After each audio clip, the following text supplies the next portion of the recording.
ধরনের সচেতনতার প্রয়োজন নেই। মাননীয় বিচারক, আমার বিপক্ষ দলের বন্ধু একটি প্রশ্ন করেছিলেন যে দুর্নীতি দমন কমিশন কেন গঠন করা হয়েছে। কারণ কি দুর্নীতি দমন কমিশন গঠন করা হয়েছে, এরপরও বাংলাদেশে দুর্নীতি রয়েছে, এরপরও কেন আমরা আইনকে দায়ী করি। মাননীয় বিচারক, আমরা একটা কথা বলি, দুর্নীতি দমন কমিশন গঠন করা হয়েছে, কিন্তু দুর্নীতি দমন কমিশন দুর্নীতিবাজদের বিরুদ্ধে তখনই ব্যবস্থা নিতে পারবে যখন রাষ্ট্রীয় আইনের প্রয়োগ যথাযথভাবে হবে। কিন্তু আমাদের দেশে বারবার তারা সচেতনতাকে দায়ী করে গেছে, কিন্তু আমাদের দেশে তো রাষ্ট্রীয় আইন যথাযথভাবে প্রয়োগ হচ্ছে না। যখন যথাযথভাবে প্রয়োগ হবে তখনই দুর্নীতি নির্মূল হবে।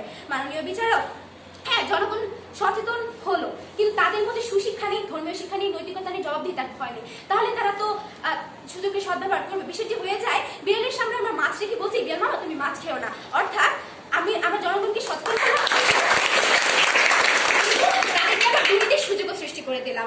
মাননীয় মডারেটর, যদি শুধু সচেতনতায় অপরাধ নির্মূল করতে পারতো তাহলে দেশে কোনো আইন কানুনের দরকার ছিল না। মাননীয় বিচারক, কঠোর আইন প্রয়োগের মাধ্যমে দেশে বেশ কিছু দুর্নীতি নির্মূল হয়েছে, তা আমার দলের দ্বিতীয় বক্তা সুন্দরভাবে বিশ্লেষণ করে গিয়েছিলেন। তাই মাননীয় বিচারক, আমরা আজকে বলতে পারি যে দুর্নীতি দমনের যদি 100টি কারণ থাকে তাহলে জনসচেতনতা তার মধ্যে একটি কারণ। তাহলে আমরা বাকি 99টিকে বাদ দিয়ে কিভাবে এই একটি কারণের মাধ্যমে স্বপ্ন দেখি যে আমরা দুর্নীতি নির্মূল করবো বাংলাদেশ থেকে? প্রশ্ন রইল বিপক্ষ দলের কাছে। তাই আজকে আমরা একটি দাবি করবো যে বিপক্ষ দলের কাছে, চলুন আমরা সবাই মেনে নিই, জনসচেতনতা নয় বরং রাজনৈতিক সদিচ্ছা, রাষ্ট্রীয় আইনের যথাযথ প্রয়োগ এবং সামষ্টিক সুশিক্ষার মাধ্যমে আমরা দেশকে দুর্নীতিমুক্ত করতে পারি। ধন্যবাদ।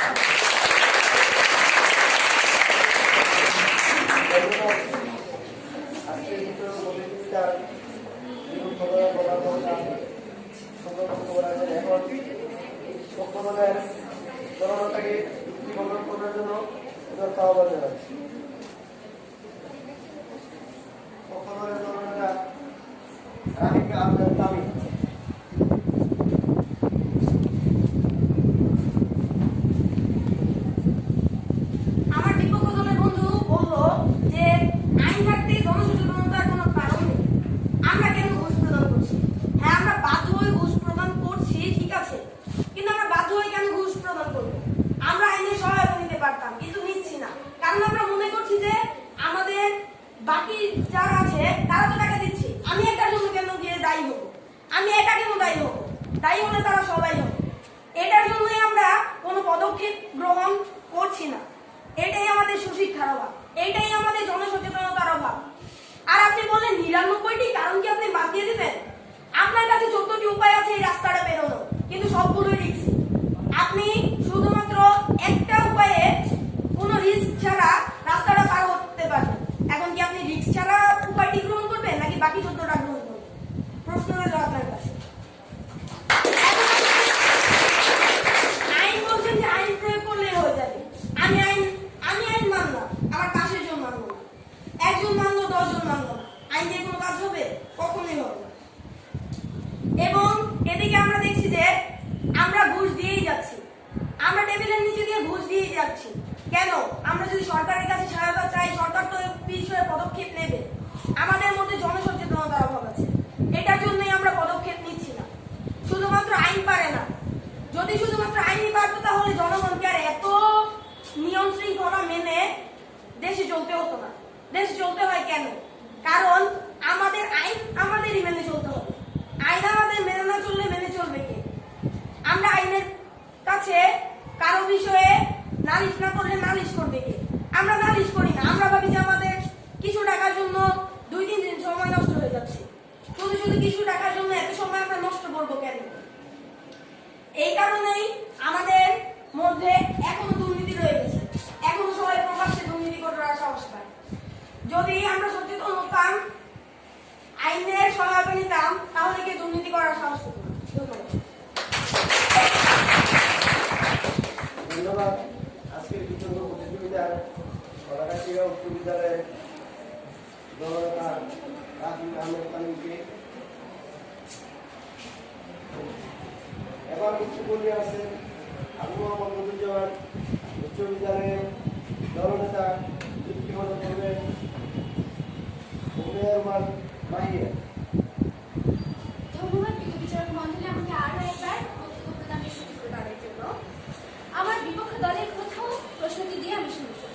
তিনি বলেছেন যে আমার কাছে 14টি রাস্তা রয়েছে, তো আমরা সবগুলো ব্যবহার করবো না, যেটাতে রিস্ক কম সেটাতে যাবো। তো মাননীয় মডারেটর, রিস্ক আমাদের কোনটাতে বেশি সেটা তো তিনি বুঝতেই পারেননি। কেননা মাননীয় বিচারক, আমাদের দেশে প্রায় 18 কোটি মানুষ রয়েছে, তাদের প্রত্যেকের ঘরে ঘরে গিয়ে সচেতন করা কখনোই দেশের পক্ষে সম্ভব নয়। আশা করি তিনি তার উত্তর পেয়েছেন। মাননীয় মডারেটর, তিনি আরো একটি প্রশ্ন করেছেন যে যদি আইনের মধ্যে দুর্নীতি ঢুকে তাহলে আমরা কি করব। মাননীয় মডারেটর, আমরা তো সেই বিষয়টি ব্যাখ্যা করছি যে এখানে শুধুমাত্র আইন নয়, আইনের যথাযথ প্রয়োগ হবে এবং যারা আইন রক্ষা করছে তাদের রাজনৈতিক সদিচ্ছা থাকতে হবে। মাননীয় মডারেটর, আশা করছি তিনি তার উত্তরটি পেয়ে গিয়েছেন। মাননীয় মডারেটর, সেখানে উনি বলেছেন যে দুর্নীতির মধ্যে আইনের মধ্যে অনেক সময় দুর্নীতি আসতে পারে। এখানে আমাদের আরো ব্যাখ্যা করা প্রয়োজন। আমাদের প্রথম বক্তা তিনি ব্যাখ্যা করে গিয়েছিলেন যে যখন কোন দেশের মধ্যে জনসাধারণকে সামষ্টিকভাবে সুশিক্ষায় শিক্ষিত করা যেতে পারে তখন কিন্তু তারা আইন মানতে বাধ্য হবে এবং সচেতন হবে। অর্থাৎ এর মূল জায়গা কিন্তু রয়েছে জনগণের সামষ্টিক সুশিক্ষা, অর্থাৎ সকলকে সামষ্টিকভাবে সুশিক্ষিত করতে পারলে কিন্তু আইনের মধ্যে দুর্নীতি ঢোকার কোনো প্রশ্নই আসে না। তাই মাননীয় মডারেটর, আমরা তো সেই বিষয়টি আমাদের যুক্তিতে তুলে ধরেছি যে জনসচেতনতা শুধুমাত্র নয়, আইনের যথাযথ প্রয়োগ করতে হবে এবং রাজনৈতিক সদিচ্ছা থাকতে হবে এবং সামষ্টিক সুশিক্ষা থাকতে হবে। এর মাধ্যমে আমরা আমাদের এই দুর্নীতিকে নির্মূল করতে পারি। আশা করি আমার বিভাগীয় দলের বক্তা।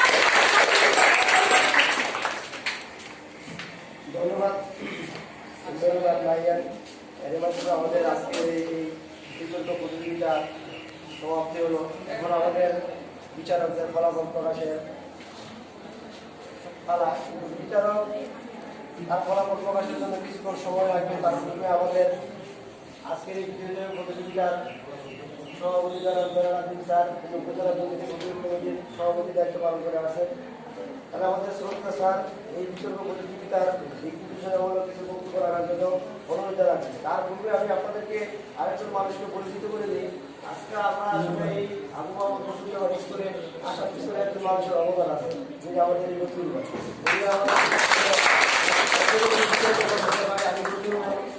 আবু মোহাম্মদ মসজিদে উচ্চ বিদ্যালয়ে একটা প্রতিযোগিতা দেখতে চাই। তাহলে আশা করব বাইরে অনুষ্ঠান আছে, আপনারা ইনশাআল্লাহ সামনে যে কর্মকার অংশগ্রহণ করবেন সেই সদিচ্ছা বা এই বিষয়গুলোতে খেয়াল রাখবেন। তো স্যার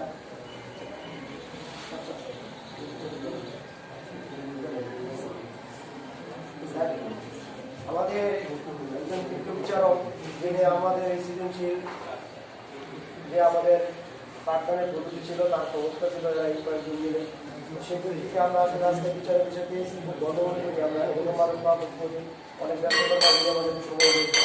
আমি আমার ছোট্ট ভাইকে উদার আহ্বান জানাবো আমাদেরকে কিছু বিষয়গুলো বক্তব্য দেওয়ার জন্য।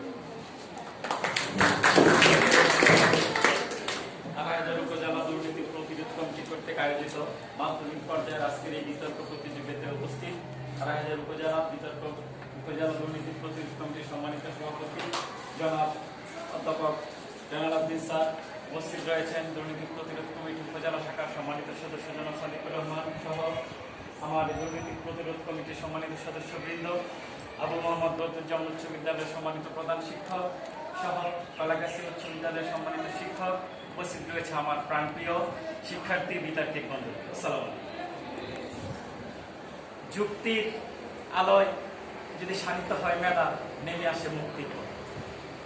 আজকে আমরা এখানে কেউ কোনো প্রতিযোগিতায় বিজয়ী হতে আসি, আমরা এসেছি একটা দর্শনকে ধারণ করার জন্য। সেই দর্শনটাকে যদি আমরা ধারণ করতে পারি তাহলে হয়তো বা আগামী দিনের বাংলাদেশটা হয়ে উঠবে দুর্নীতিমুক্ত একটি স্বপ্নের সোনা বাংলাদেশ।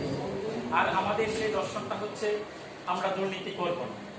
আজকে এই ছোট বন্ধুরা যে সুন্দর যুক্তি উপস্থাপনের মাধ্যমে তারা তাদের বক্তব্য প্রদান করেছে তা সত্যি আমাদেরকে আবির্ভূত করেছে, কিন্তু আমাদের মূল উদ্দেশ্য কিন্তু সেই যুক্তি নয়। আমাদের মূল উদ্দেশ্য হচ্ছে সেই যুক্তি থেকে লালনকৃত জ্ঞানটাকে, বোধটাকে লালন করা। আমরা যদি সেটাকে লালন করতে পারি, আজকের যে বিতার্কিকরা এখানে উপস্থিত রয়েছে তাদের হাতে আগামীর বাংলাদেশ।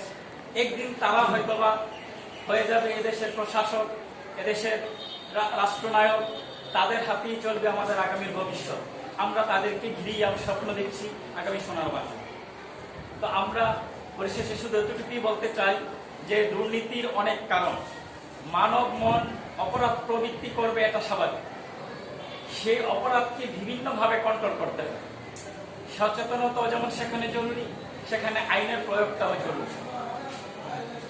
কারণ এই দুই যৌথ প্রচেষ্টায় শুধুমাত্র আইন দ্বারা যেমন সম্ভব নয় দুর্নীতিকে প্রতিরোধ করা বা নির্মূল করা, ঠিক তেমনিভাবে শুধুমাত্র সচেতনতার দ্বারাও সম্ভব নয়। আমাদের আজকের এই দুই দলের বক্তব্য এই কথাগুলো উঠে এসেছে। তা আমি পরিশেষে আর কাউকে বিরক্তির কারণ হতে চাই না। প্রচন্ড গরম, সকলকে ধন্যবাদ জানিয়ে এবং সবার সুস্বাস্থ্য এবং সুন্দর ভবিষ্যৎ কামনা করে তোমরা যারা বিতর্কে অংশ নিয়েছ তারা ভবিষ্যতে আরো ভালো করবে। এই উপজেলা পর্যায় থেকে তোমরা জেলায় যাবে এবং পরিশেষে সকলকে আবারও ধন্যবাদ জানিয়ে আমার বক্তব্য শেষ করছি। আল্লাহ। দুর্নীতি বন্ধুদের বাঙালি হবে সোনার বাংলাদেশ, আমরা সবাই সোনার বাংলাদেশ করার জন্য সেই প্রচেষ্টায় লালন করি। তা আমরাও আশা করি আপনাদের মাধ্যমে আগামী দিনে সোনার বাংলাদেশ হবে। তো আমাদের কৃতজ্ঞ প্রতিযোগিতা এই পর্বে আমাদের সাথে প্রতিযোগী আছে। আজকে কৃতজ্ঞ প্রতিযোগিতা সম্মানিত সভাপতি যারা আপনারা দিয়েছে।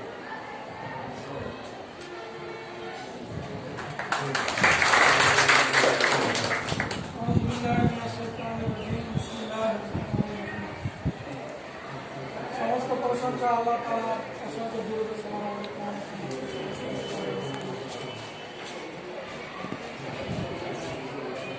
দুর্নীতি দমন কর্তৃক আয়োজিত উপজেলা দুর্নীতি সহযোগিতা আজকে বিতর্ক প্রতিযোগিতা অংশগ্রহণকারী এম বুদ্ধিজারা বুদ্ধিজা উচ্চ বিদ্যালয়ের সুদক্ষ প্রশাসক,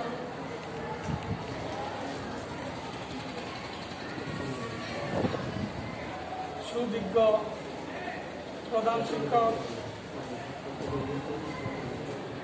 উপস্থিত আছেন, কলাগাছিয়া উচ্চ বিদ্যালয় থেকে আগত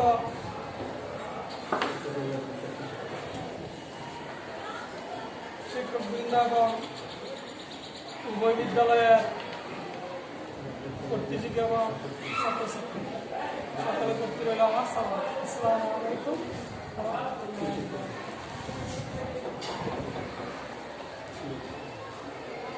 বঙ্গবন্ধু শেখ মুজিবুর রহমান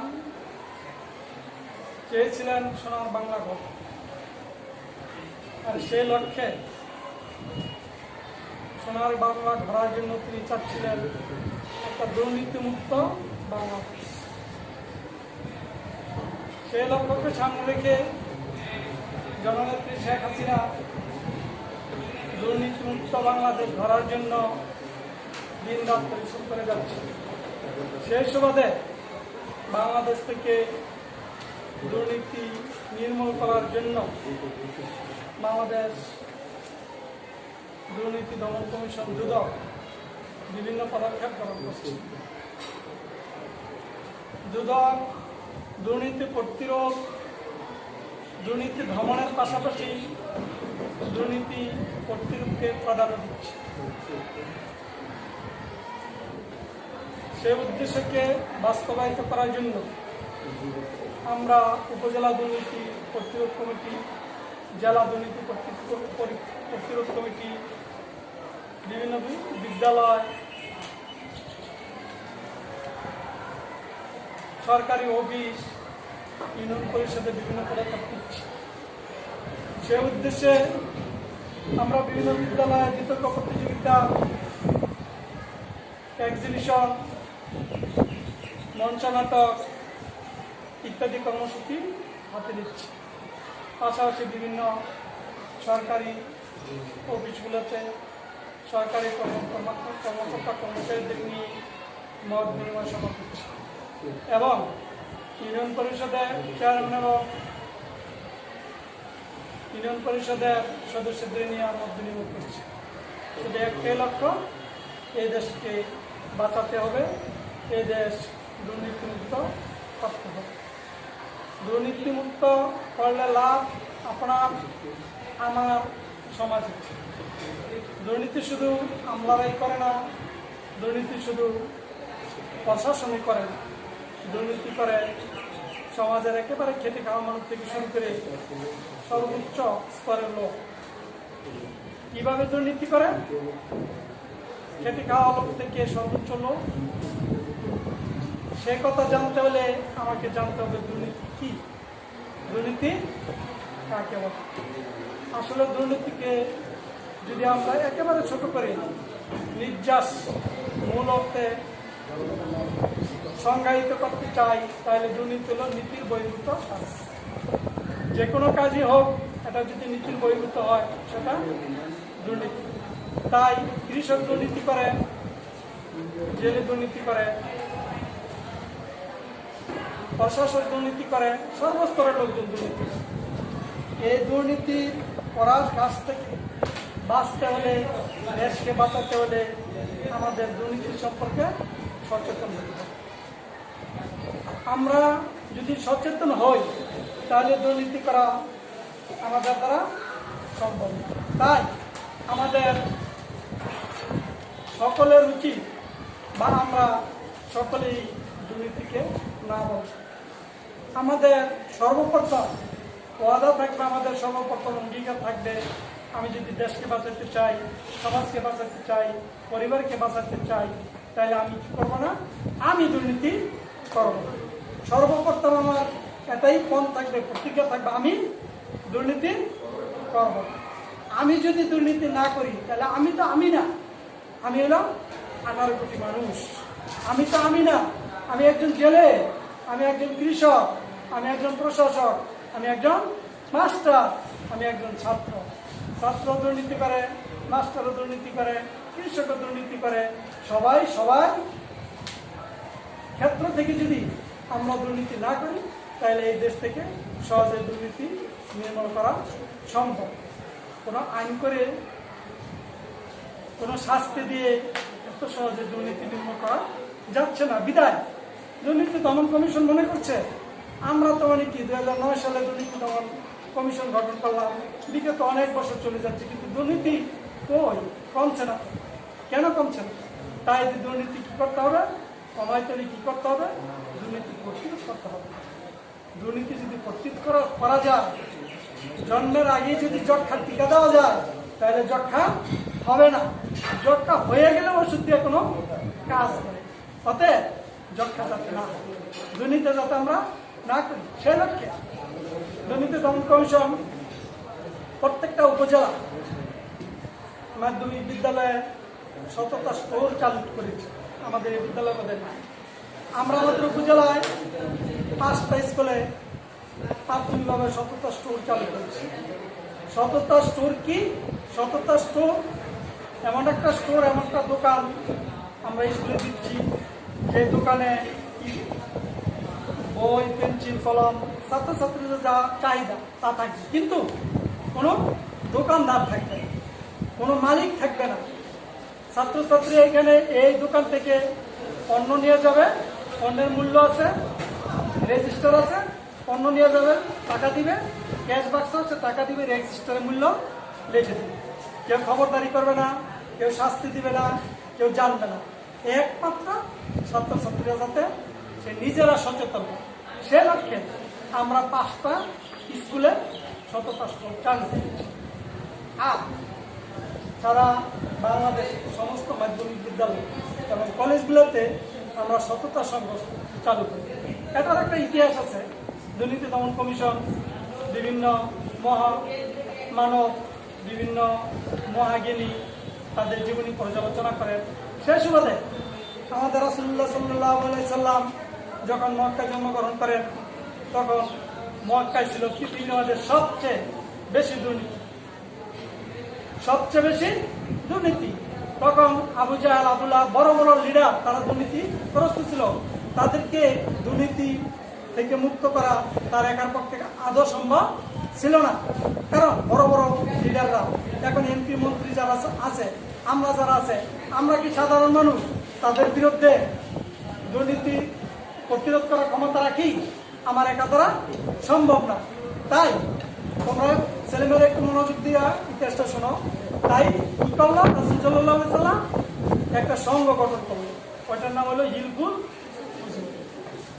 ফুজুল সংঘ গঠন করছে। যুবকদের নিয়ে, বৃদ্ধদের নিয়ে সব গঠন করে দুর্নীতি দুর্নীতির বিরুদ্ধে কি হয়েছে, সোচ্চার হয়েছে। তাই দুর্নীতি দমন কমিশন মনে করছে যে প্রত্যেকটা বিদ্যালয়ে এই কোমলমতি শিশুদের দিয়ে যদি আমরা তাদেরকে দুর্নীতি সম্পর্কে অবগত করাতে পারি, সচেতন করাতে পারি, দুর্নীতি না করাই, তাহলে এই দেশ থেকে একদিন দুর্নীতি নির্মূল হয়ে যাবে। তাই প্রত্যেকটা বিদ্যালয়ে সততা সংঘ চালু করার নির্দেশ দিচ্ছে। স্যার, আপনার স্কুলে কি সততা সংঘ আছে? কিন্তু হ্যাঁ, সততা সংঘ থাকার জন্য কমিশন থেকে নির্দেশ আছে। এই সততা সংঘ এবং সততা স্টোর নাই, সংঘ আছে। হ্যাঁ, সততা সংঘ আমাদের প্রত্যেকটি স্কুলে থাকার কথা, কিন্তু সততা স্টোর নাই। হ্যাঁ, স্টোর আমরা পর্যায়ক্রমে সম্পূর্ণ করবো। তাহলে সততা সংঘ আমরা চালু করছি। সততা সংঘের কাজ কি? মানে সত্য শিক্ষা দেওয়া। সেই সুবাদে দুর্নীতি দমন কমিশন যে পদক্ষেপগুলো নিচ্ছে একমাত্র দেশকে বাঁচানোর জন্য, একমাত্র সমাজকে বাঁচানোর জন্য। কোমলমতি শিশুদের থেকে শুরু করে যদি আমরা দুর্নীতি না করি, তাহলে আমাদের দেশ থেকে একদিন দুর্নীতি চলে যাবে। তুমি পরীক্ষা দিতে যাচ্ছ, প্রশ্নপত্র ফাঁস, তুমি সারা বছর পড়লাম, আরেকজন না পড়ে প্রশ্নপত্র ফাঁস করে 12 নম্বর পেল। তুমি সারা বছর ভালো ছাত্র ছিলা, চাকরি জবে গেছ, কিন্তু তুমি চাকরি পাচ্ছ না। এই যে একটা হয়রানি, এই দেশকে উন্নয়ন করার জন্য, এই দেশকে স্বাবলম্বী করার জন্য আমাদের দুর্নীতিমুক্ত বাংলাদেশ গঠন করতে হবে। তাই আসো আমরা সকলে মিলে এই অঙ্গীকার করি, আমরা দুর্নীতি করব না। এর পাশাপাশি আমরা দুর্নীতি সইব না। সইব না কিভাবে? এই সততা সংঘ করা। সইব না কিভাবে? আমরা সততা সংঘ করবো, সততার সংঘের সদস্য হবো, সততা সংঘের যে নিয়ম কানুনগুলো আছে এগুলো আমরা মানব। আজকে আমি আর আমার বক্তব্য বেশি দীর্ঘায়িত করবো না। আমাদের আজকে যে প্রতিযোগিতা, যে দুই দল, AM বদ্রীনাথ উচ্চ বিদ্যালয় এবং কলাগাছিয়া উচ্চ বিদ্যালয়, দুই দলের শিক্ষার্থীরাই খুব সুন্দরভাবে, যুক্তিসঙ্গতভাবে তথ্য উপস্থাপন করেছে। এই বাচ্চা শিশুরা, বাচ্চারা এত সুন্দর সুন্দর তথ্য সংগ্রহ করছে, জোগাড় করছে, এটাই মানে কি প্রমাণিত করে তারা দুর্নীতি করবে না। তারা দুর্নীতি করবে না বিদায়ী এই তথ্যগুলো তারা কি করছে, সংগ্রহ করছে। তবে আমি উভয় দলকে ধন্যবাদ জ্ঞাপন করি। আর প্রতিযোগিতা, খেলা, হার জিত থাকবে, ঠিক না? হার জিত আছে, থাকবে। এই জন্য ওই আব্দুল আলিম একটা ভাষায় বলছি, গানের ভাষায়, হার জিত চিরদিন থাকবে, তবুও গিয়ে যেতে হবে। কে প্রথম কে দ্বিতীয়, বাচ্চ কেন মিশে, আসল কথার সঙ্গে যাব, রইব না কেউ পিছে। আমি বলি আমার ভাষায়, আমি জিততে আসি নাই, আমি হারতেও আসি নাই, আমি অংশগ্রহণ করতে আসছি, আমি জানতে আসছি, আমি জানাইতে আসছি।